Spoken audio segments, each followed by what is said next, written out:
책으로 승부입니다. 세계 역사 이야기 근대편으로 함께 살펴보겠습니다. 이번 시간에는 남쪽 바다로 간 영국에 대해서 살펴볼게요. 런던의 어느 하숙집에요. 제임스 쿡 선장이 멀고도 먼 항해를 준비하고 있었어요.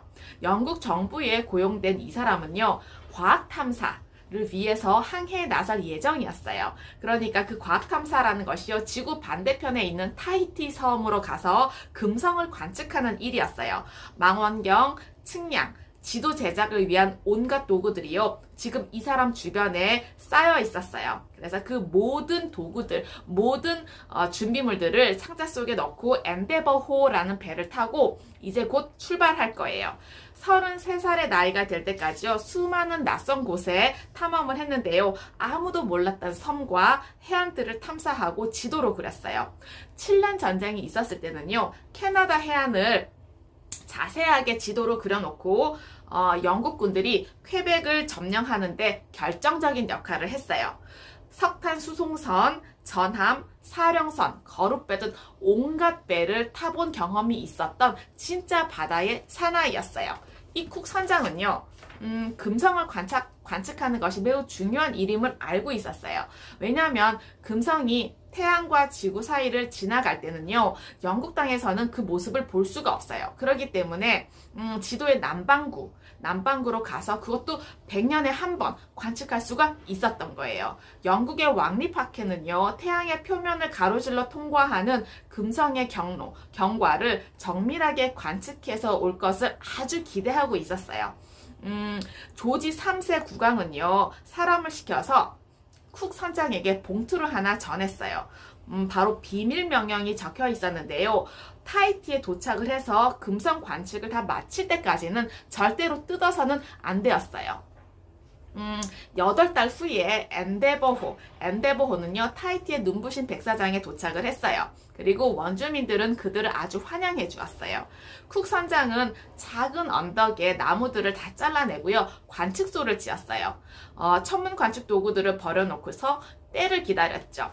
2달 후에 바로 관측할 수 있는 그날이 왔어요. 온몸에 힘을 주고요, 정신을 집중하고 관측을 하고 기록을 했어요. 이제는요, 국왕이 보내준 그 봉투를 뜯을 때가 된 거죠. 이런 내용이 적혀 있었어요. 거기서 더 남쪽으로 가시오. 우리 영국을 위해서 지구의 남쪽에 있다는 거대한 대륙을 꼭 발견해 주시오. 라고 적혀 있었어요. 쿡은요, 타히티를 벌써 떠날 생각은 조금도 없는 선원들을 달래서요, 남쪽으로 출발을 했어요. 그리고 석 달 만에 육지를 보게 되었어요. 바로 뉴질랜드였어요.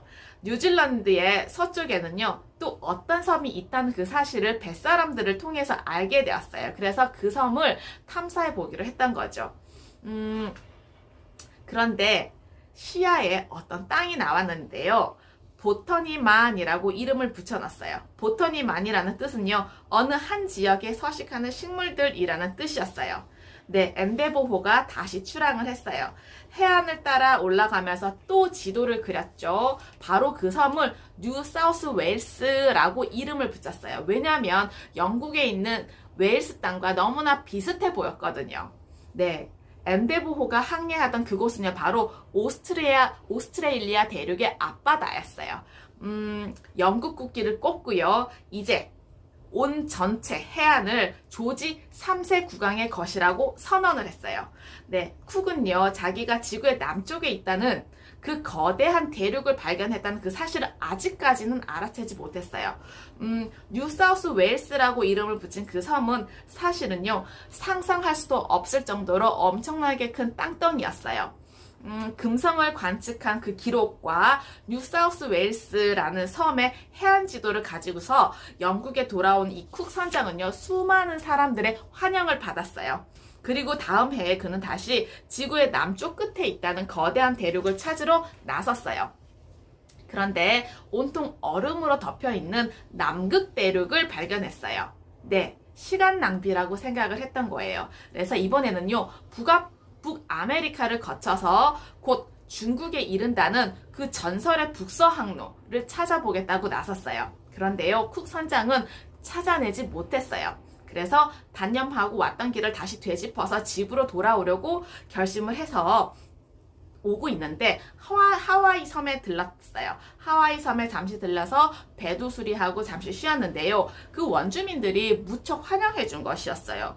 왜냐하면 이 원주민들은, 하와이의 원주민들은요, 쿡 선장을 신이라고 믿었거든요. 그래서 너무 맛있는 고기와 과일들을 잔뜩 먹고서 하와이를 떠나왔어요. 그런데 떠나서 배를 타고 다시 돌아가는 길에 그 돛대가 부러져서 다시 하와이로 돌아가서 수리를 했는데요. 이번에는 원주민들이 이 사람들을 환대한 게 아니라 굉장히 무시를 했대요.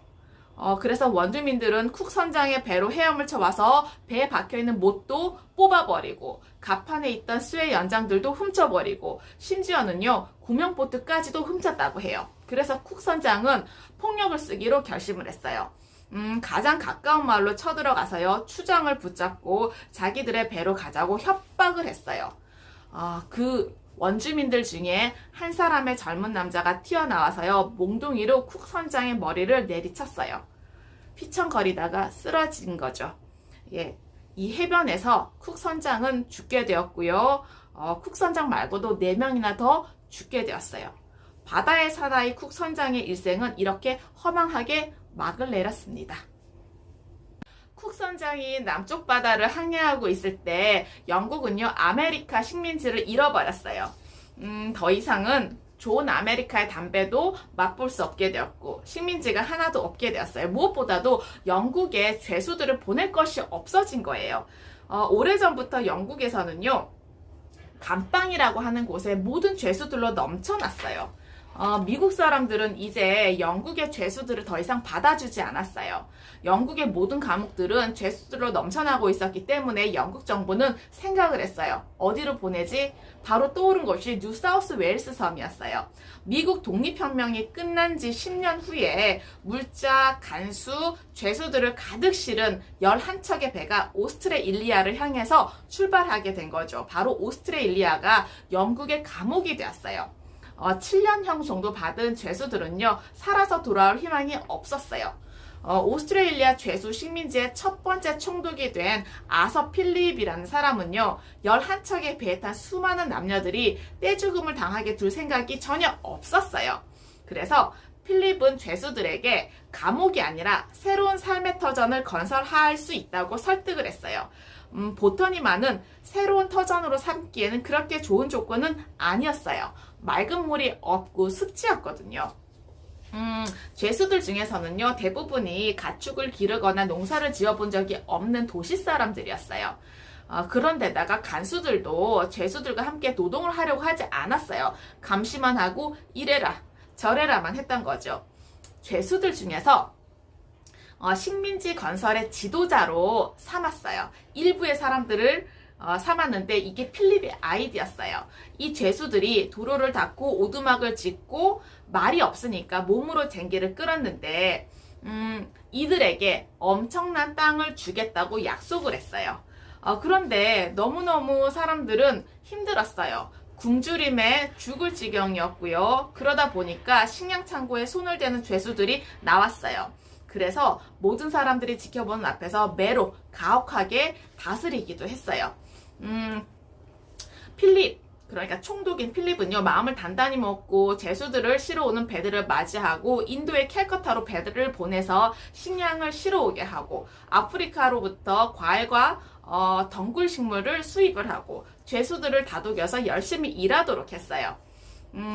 영국보다는 훨씬 더 살기 좋다고 생각한 사람들이 나타나기 시작을 했어요. 왜냐하면 좀 전에 얘기했던 대로 필립이 엄청난 땅을 주겠다고 약속을 했거든요. 그러다 보니까 4년 후에는요 자유 이주민들이 들어오기 시작을 한 거죠.